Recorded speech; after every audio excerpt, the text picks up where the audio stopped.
In this episode of the Business of E-commerce, I talk with Chris Cage about founding an e-commerce foods business.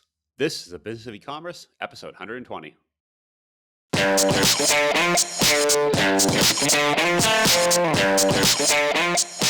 Welcome to the Business of E-commerce, the show that helps e-commerce retailers start, launch, and grow their e-commerce business. I'm your host, Charles Plesky, and I'm here today with Chris Cage. Chris is the founder of Greenbelly Meals, a company that he founded in his mom's kitchen after hiking the Appalachian Trail. Greenbelly makes a ready-to-eat meals bar loaded with dense nutrients for hikers and adventurers. I asked Chris on the show today to chat about his experience launching an e-commerce foods brand. So hey Chris, how you doing today? Charles, what up, man? Thanks for having me. Yeah, awesome to have you on the show. We're just chatting before the show. Currently, you're abroad, right? So you're originally from the U.S., but currently you're... Yeah, I'm in Chiang Mai, Thailand right now. If you can tell, it's dark. Yeah, but yeah, we are worlds away right now. Yeah, I'm in Chiang Mai, Thailand. Yeah, so that's, I know we had to do some time syncing here. It's early for me, late for you, but so thank you for taking the time. Super Yeah, man, curious. thanks for having me. Yeah, but yeah, we're a little bit off on time zones for sure. Exactly the opposite almost. I think actually it might be the opposite. It's super interesting, your kind of the background. So ready to eat backpacking meal, right? So this is a bar. So you guys sell, it's a bar specifically if you're a backpacker, like a protein bar sort of thing, or what exactly is it? Yeah, it's two large fluffy meal bars inside a single package that provides 650 calories.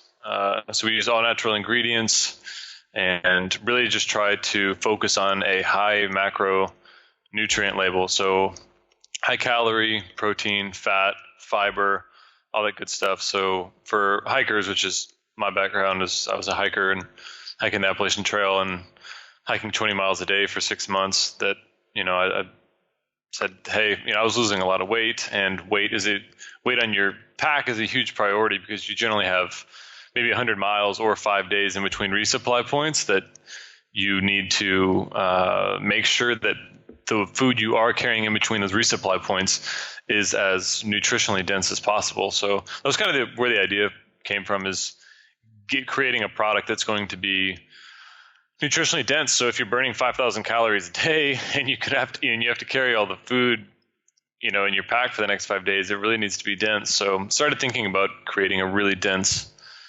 lightweight, ready to eat meal that, was all natural. So. Okay. Yeah. I don't talk to too many people that are in the kind of actual food space. I feel like that in itself is like its own thing, right? How to actually package it. Like you just can't, you can't do the bare minimum. You actually need to like really make sure it stays fresh. There's a lot of things that go into that. How did you know all that? How did you figure all that out? Yeah, you're 100% right. I think it's a higher barrier to entry, which is good and bad. It's bad for the person starting off. It's great, I feel like, once you kind of get going a little bit. But when I started off, and I hiked the Appalachian Trail in 2013, when I completed the Appalachian Trail, prior to leaving, I don't know if you know what the Appalachian Trail is. It's a hiking trail that goes from Georgia to Maine, and it takes 6 months to hike. So I had quit my accounting job to hike that, and I had no idea what I wanted to do when I finished it.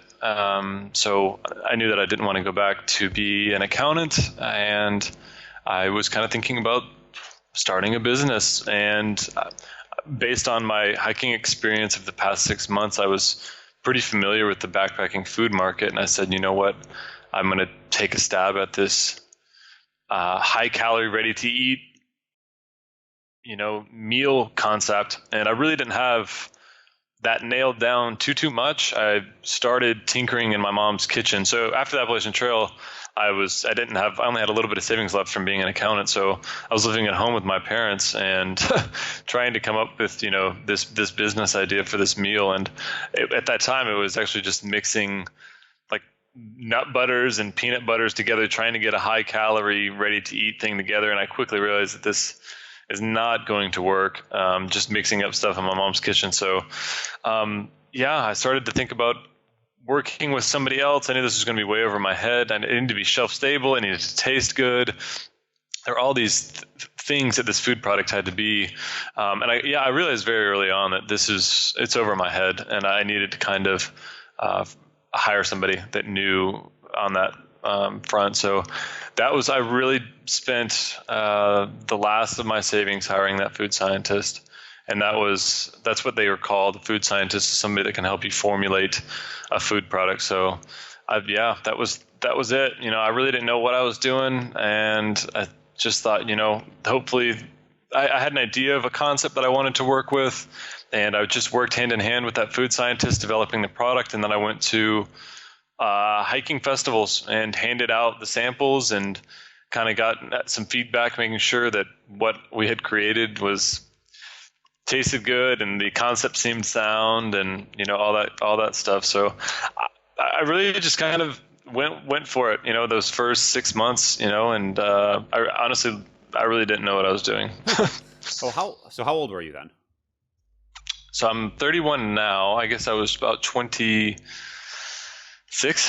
when I was 26 when I was first starting doing all that. Maybe in 27, I think, when I first really launched the business. Yep. I'm just kind of curious, because where people were, so spent all your savings living in a parent's house, and then just kind of said, all right, like, let's make a go of this. So then you're 26, 27. And did you ramp up processing yet at that point when you started selling them at festivals, or were you just still did you figure out the recipe, but you were making very small batches yourself? Exactly. So there are cottage food laws which allow you to sell within your state if you're selling under $50,000, which is perfect, right? It's just like a testing ground, right, to make sure that this idea was going to float. And those food laws, you don't need to like a special kitchen or exactly, and that's what they're designed to do. So it's like if you go to your local farmers market and you see maybe some guy, I don't know, selling a pie, right? Like, he's not in a commercial kitchen. Probably he's going to be under cottage food laws, depending on what your state you're in, right? But in general, so anyway, I was making these in my mom's kitchen by hand. My mom was helping me, and I was packaging them all, boxing up orders, shipping them out. And once I kind of got a few orders coming in, I started thinking about launching a Kickstarter. I didn't have any money. And that was in late 2014. I started thinking about, okay, we have some sales here. I don't know if this product's really going to go bang, but there's enough here to take a step back and try to get some more money to take it to the next step. And so I started planning a Kickstarter for March 2015. So I did a Kickstarter in March 2015, which raised $19,000. And, at the time I thought it might as well have been $1 million. I thought it was. How much was it? I thought it was 19,000. 19,000. Okay. So, and at the time it was exactly what I needed. It was enough to do what needed to be done, which was get into a certified facility. So now we had this order from the Kickstarter that allowed us to go to approach a facility and say, will you make these, for us? And that's when things got set up. But, it's entertaining looking back. Like, what was the Kickstarter? So they were paying for the first run of this, and how many people actually kind of bought into that? I actually don't even know how many people. I know the dollar amount is 19,000, but that was the focus. A few hundred customers, right? Yep. Something along those lines. And that was just a large enough order for me to go approach a facility and say, hey, are y'all interested in making these, as well as having a potential partnership going forward to make future runs? And it was a small kitchen in Kentucky, and they said, sure. And that was the beginning of kind of turning Greenbelly into a real business, is starting that after that Kickstarter. And because after that, I didn't have to be making them anymore. I was not packaging them. I was not shipping all the orders. That's really all I was doing before. I didn't have much time to do other stuff. So that was a huge turning point, is getting that off my plate. So we had the Kickstarter in March 2015, and then a few months after that, we started making the order and getting everything out. And then the business was really started to. I was able to focus on growing the business in late 2015. So okay, yeah, I had we were talking before, Chad from Board Game Tables on here, and they actually had a similar story where they wanted to do it, raise the Kickstarter, and use that to fund the first run of development, basically. Yeah, it's super cool. I was saying, like, I think $19,000 is seems very humble now, looking back on that and what I was able to do from it. But it really was critical, in that first phase, when I didn't have any money. That $19,000 gave us exactly what we needed to get off the ground. Well, and it probably gave you the kind of, I don't know if confidence is the right word, but confidence in the product that this is something people want. Like, it's not, because one thing going to a festival, right, where you're looking someone in the eye and you're like, hey, this is great, and you can really sell it and talk like maybe just a good salesperson. But the fact you can go and sell 19,000 online, you're like, oh, this is like, I don't need to be face to face. Like, maybe I can sell, if I can sell 19, I can sell 100 and a million or whatever that number is. It definitely did. It definitely gave some confidence. I think that's a good word for it. And I think back to your point about people telling me to my face, I was handing out the bars for free. So I mean, there was so yeah. So not a very good indicator. Of course they're gonna take it, right? Yeah. So I mean, that was the real financial exchange of them, paying for it from the Kickstarter. So yeah. So I feel like that's that moment. It wasn't just because like, right, maybe parents, rich uncle or something could have given the 19,000. Right. But like, once people that don't know me, never met me, I'm not giving them for free anymore. They gave me 19. Now that's the coolest thing when you start seeing people come in you've never heard of buying your stuff. Yeah. I remember actually, I first went to eCommerce. I had a computer here, just sat in the corner, and all it did, it was set up to every time someone added to cart, it made a ding, like a little cash register sound. It's just like the dopamine rush of when that happened. Oh, it was totally, like, right. There was like once it was a ding when it went add to cart, and a ching when it went checkout. That's the Pavlov's dog. It was, yeah. And then at some point it got too much, but like at the beginning, it was just sitting there, like, and you'd hear the ding, and you're like, oh my, it's the best thing ever. Yeah, that first little hit it's addictive. Because then totally. people actually want what I'm selling. Totally. So then this was, what year are we talking now? That kind of Kickstarter? 2000, March 2015 was when the Kickstarter launched, and kind of had the orders shipping by, I believe, August, yeah. And then from there I was marketing, right? Yep. How do I get this thing going? Because the operations was off my plate, right? Yeah. So we're talking kind of before about folks that make a lot. The Amazon is like their focus, or they're trying to sell on third-party marketplaces. This is a little different, right? Because you're not saying, hey, this is like a bar for everyone. Like, if you're just a 18 to 35 male, like, you should eat this. This is a very specific niche. Like, backpackers. Like, I'm guessing there's backpacking groups or forums or backpacking something where these people are there here, and let's go find them. Totally. Yeah. The next phase was grow. Like, how do we grow this and get sales, right? And that was also, I think a big point around then was trying to define what are we. I'd started off, no doubt, as a hiker, a product for hikers. That was my background. That was the intended use.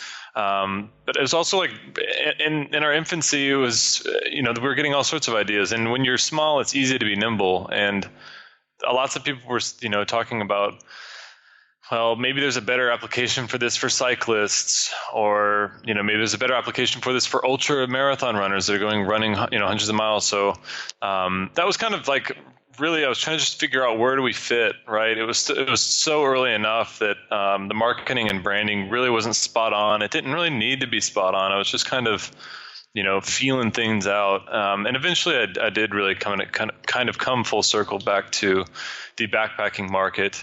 And the initial wave was sending out lots of samples to PR outlets and saying, we kind of have the best backpacking meal out there, right? We're ready to eat. We're all natural. We're a lot more efficient than these other products. We're a lot lighter weight. We have more all these things. And that got us a lot of good write-ups, early on, from small, medium, and large blogs, websites, and outlets. So that was a great first wave. And after that, I started working on a lot of content, a lot of blog content. And that was and is one of our main pillars for sales. It generates a lot of traffic to our website. That's one of our main our main jam is doing content marketing and doing SEO optimized blog posts for anything and everything backpacking related. So then somewhere along the line, Amazon's such a titan, obviously, we went ahead and just listed on Amazon. So because we are listed on Amazon, we do get sales by default just because we're there. I think a certain percentage of our customers just say, hey, what do you know? I'm an Amazon Prime member, so I'm looking for these Greenbelly meals. I'm just gonna go buy them on Amazon. I don't have. It's hard to know the data really, like what the intent and where a lot of that traffic is coming from on Amazon. But since day one, we've been a Shopify Do you sell at the brand. same price point on Amazon? Roughly. Okay. Roughly. It's a hair more expensive on Amazon, but it's roughly the same. Okay. So we're still mostly Shopify, and I want to stay mostly on Shopify. Okay. So, yeah. And I think a lot of brands and products start off very data driven, right? Like what's the keyword volume, and they try to find their hole in the market to fill. And that was not my intent starting off at all. I'm not saying that's. I mean, now knowing what I know now about a lot of the data-driven stuff, I think it's a very interesting way to launch a business, but that's not how we started off. And frankly, it's a unique product, so there are not too many keywords we really nail, which has been, I think, a blessing and a curse. We've kind of had to define what we are, but it's also been very beneficial in the fact that there's not much competition. And it's enabled us to maintain, I think, a good brand presence off of such a keyword-dominated platform like Amazon. Well, I think you said an interesting thing a moment ago, where this bar, right? It's a high calorie, good for people that are going a long distance, need a lot of energy, and it's good for hikers. But it also could have been useful for several other markets. I know someone did a century, like cycling for. And 100 miles. I've known folks that have done like backwoods skiing. I don't even know if I'm saying it right, where they spend like the whole day, climb to the top and they do one run down. And those all kind of remind me of things where this could be applicable, right? Like they all need to basically carry their food on their back, go for a long distance of day or days, right? But you saw that, but said, let's double down let's just focus on this one niche, this like very specific niche. So you're not trying to just be an energy bar for outdoors folks. You're trying to be, this is a bar for this very specific. We always talk about having a certain, like exactly someone that you go after, and that's one of those things you were very focused on that. And that wasn't data driven. That was just kind of, you just knew this felt right. Let's kind of go for it. Combination of feeling right and a little bit of experimentation with different markets and just throwing spaghetti at the wall and seeing what sticks. But yeah, totally. It just came back full circle that the backpackers made sense, and by focusing on that niche, it gave us kind of a sharper spearhead, right? Which I think before, the classic saying is like, you market to everybody, you market to no one, which that was us to a T, or me to a T. It was like, oh, maybe we're this like ready to eat meal for people on the go, right? Maybe we are. There are all these things and all these ideas, people were trying to bounce off of me. And, I think fair enough, right? Maybe there could have been another market that would have worked better than backpackers, but ultimately it really helped to hone in on a specific market and just speak to that audience, and go full throttle with them. Did you ever read the book April Dunford? Obviously awesome. It's on branding. No, I've not. Yeah, good book. I'll link to it. It's fantastic, and it kind of reminds me of this, on knowing who we are and kind of focusing like right on that. Because it sounds like, and this is one of those things where this business could have gone 50 different ways to 50 different markets, but you just kind of chose a path and went heads down. And that also sounds like it allows you to build that content. And so when you're writing an article, it's just not how to have more energy in the morning, drinking a coffee. It's you can picture the guy or woman on the Appalachian Trail, pack behind them, climbing 20 miles a day, hiking 20 miles a day. So you know how to talk to that exact person because you've lived it. 100%. 100%. I think what's also even more interesting beyond that is you start to see other markets gravitating towards that market, right? So if we're targeting through hikers and long distance backpackers, you start seeing, well, the everyday backpacker looks to those people for their gear source. And then now I know one interesting thing is we started to see hunters. I didn't even know hunters did this sort of thing, but hunters look towards long distance backpackers a lot of times for their gear. And so they're starting to say, we have a chunk of I think it's 15% of our customers are hunters now, which I had no idea. So it's interesting, by sticking with something, you start seeing this kind of ripple effect of other markets gravitating towards that one. So. Yeah. Do you call them and tell them that's not what that's used for? You cannot buy. Stop, please. This is not for hunters. Yeah, Stop. Stay away. So then at the start of the show, we're talking. You're baking the product, packaging it in Kentucky, but you're currently in Asia. How did that happen? Yeah, going back to completing the Appalachian Trail in 2013, I didn't know what I wanted to do, but I had a little more backstory. Prior to hiking the Appalachian Trail, I was an accountant up until, I guess, 2011. And after 2011, I went and traveled. I did a bicycle tour in New Zealand. I bicycled the length of the country, hiked the Appalachian Trail. I volunteered in Asia. I taught English in Thailand, volunteered in an orphanage in Cambodia. So I was traveling a lot, right? And I just loved it, right? I was like really into it. And I'd been exposed a little bit to the kind of the 4-hour work week stuff, right? And that whole stuff is everybody's aware of how, that book now, and, the concepts around the digital nomad thing now. But at the time, it was just fascinating to me, the fact that you could kind of work, and continue to do all these fun travel things that I'd been exposed to. So yeah, I feel like really, our entire generation, that book, yeah, changed our entire, I was like, I don't want to have an interview and bring up 4-hour work week because it's so cliche, but yeah, that's. It's one of those books. Yeah, I feel like a lot of people. One of those books, man. Yeah, and it changed opened a lot of people's eyes to just oh wow, there's a different life possible. And it's probably when you're coming out teens, 20s, where you're picturing, oh, I'm gonna go get a job, be an accountant, but then all of a sudden you kind of saw this other world. Yeah, of I don't need to sit at that desk. I don't have to live like that. Yeah, right. Yeah, 100%. Tim Ferriss he allowed us all to.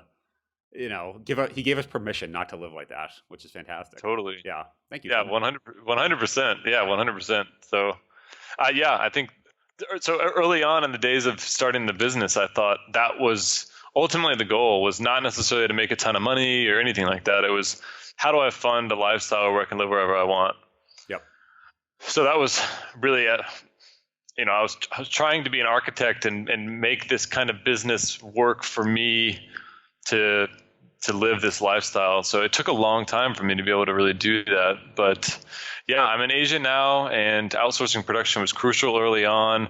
That first year, I lived in a really cheap apartment in Thailand, but since then it's been a lot of fun. It's been, yeah. Interestingly enough, I think I'm 4 years into it. I'm thinking about being in the States more now, being there full time, but it's been a fun run. For the business, or just because you want to be in the States? Both. The business is, there's definitely friction being 12 hours time zone off for sure. So I think in the past, I've got a plane coming over, if you hear it, or Chiang Mai's right over the flight path. But yeah, the business calls, that's the increased more every year, the amount of time I need to spend on the phone with business calls, and that just forces me to be up late in Asia. So that's definitely a reason. But also, I'm getting older. I'm considering moving back to the States and getting married and doing all that stuff. And I think also a little bit there's a little bit of diminishing returns with traveling and seeing new country after new country. It's kind of I love traveling, but I think every new country I see gets a little less exciting. Interesting. So, and I love the States. That's where my family and friends are, and I see that's where I see myself long term. So I think just slowly kind of. Well, in the next 5 years, it sounds like the business is already kind of set up to run. You can't run with you 100% watching it every single second, just because you're sleeping half the time. So you've already kind of set up things to be a little independent from your hands in everything, it sounds like. Absolutely. Yeah, that was pretty early on, getting it set up like that. How well early on it's probably by necessity, but now it's almost kind of playing to your benefit, right? So even if you come back now, at least you're a little more independent. But how big is the team right now? Is it just Yeah, well, so we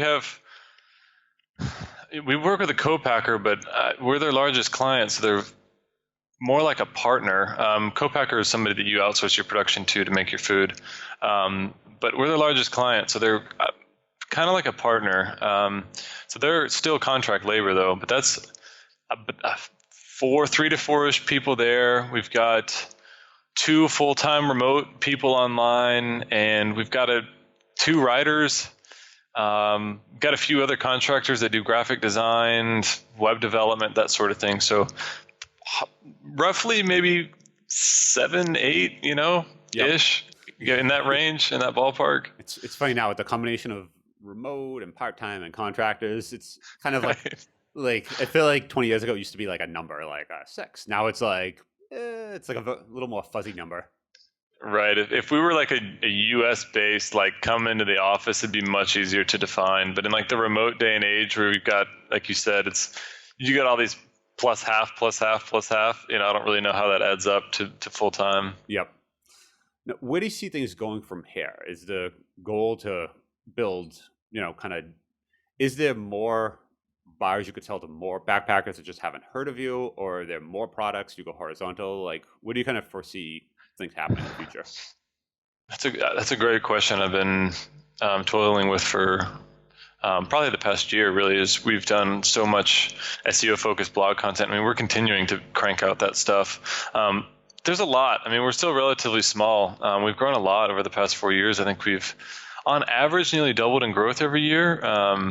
So I'm not going to say by any means I'm not happy with the growth we've had, but I think there's a lot. Like there's still like a ton of backpackers that don't know about us. So like even sticking with just our core, like I think that there's a huge opportunity just sticking with our core and growing with backpackers. So I still want to do that. We haven't attacked retail basically at all. So we are all online. Retail has been something that I've been debating whether or not to go for a couple of years now. I think the lifestyle would be different, me approaching retail, but that's something that I've been considering. There's a lot of stuff. I mean, really, we've talked about launching different products. There's stuff I'm working on right now that's going to be totally different product, and I know we're going to be doing some more YouTube next year. So yeah, really just full front on marketing and in any way that we can. What's that old marketing adage where you're supposed to sell the same product to a different market or a different product to the same market, but you're not allowed to do both? I don't know where that came from, but I always think of that when I think of these things. No, I haven't heard that. I was actually reading a Harvard Business Review they had a great way of like there are only 4 ways to grow a business. And it was, like find new customers, sell more to the same customers. I don't remember what they all were, but it was just like when I looked at it like that, it was just like, oh, that's so interesting, because I felt like we had been selling the same product to the same customers and just trying to get more customers, right? That was just like one of the 4 ways is the only way we had been approaching it. Well, and that's one of those things you do that until that kind of starts to plateau, right? Like you can, right? Like that's why I asked, like, are there backpackers that haven't heard of you? Because maybe you're only selling to 2% of them, and there's the other 98% that you could just keep doing, and you literally just do more of the exact same thing. And that's almost always like the first and best thing to do. Like if you look and you're like, we're at 1% of the market, we can keep going, then great, do that. But once you kind of know, you can see once you kind of see that coming, then I always picture kind of like basketball, where you can stop and you can pivot on one foot or the other, but you can't do both, right? Like you kind of have to say, no, this is what I'm going to do. This is what I'm going to do, and pick a direction and go. Yes. Yeah. So is that kind of how you're seeing it, or?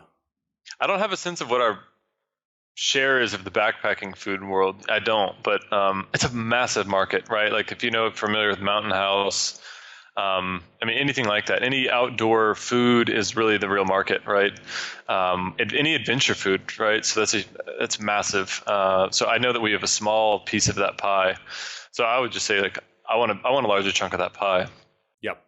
Yeah, and that's usually the easiest, right? Because you know how to reach them, you know what to do. You just do more of the same thing. Versus different product, there's whole learning. Going to retail, that's that's a whole different beast all in itself, right? But you're just saying if you know what to do, it's still working. There's more market, just double down, triple down there. Totally. Awesome. All right, I think that's super helpful. If folks want to kind of find you, learn more about you, kind of see the latest foods that you're working on, what can they do that? Yeah, we are greenbelly.co. And if you want to shoot me a note, my email is chris@greenbellybar.com. Okay, I'll link to that in the show notes. Thanks a lot for coming on, Chris. All right, thanks for having me.